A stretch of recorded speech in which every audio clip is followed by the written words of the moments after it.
Today, I'm going to show you how to change the password of your email account in DirectAdmin. First, sign in to your DirectAdmin account. Then click Email Accounts in the Email Manager tab. Here you can manage all your email accounts. Click the plus sign for the email account whose password you want to change. Then click on the Change Password/Username option. Here you can enter the new password or use a password generator. I'm going to use the password generator. Finally, click on Save.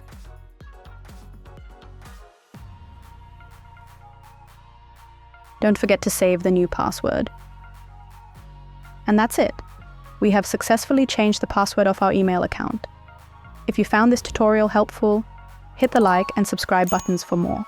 Stay tuned for our next tutorial. Until then, happy hosting!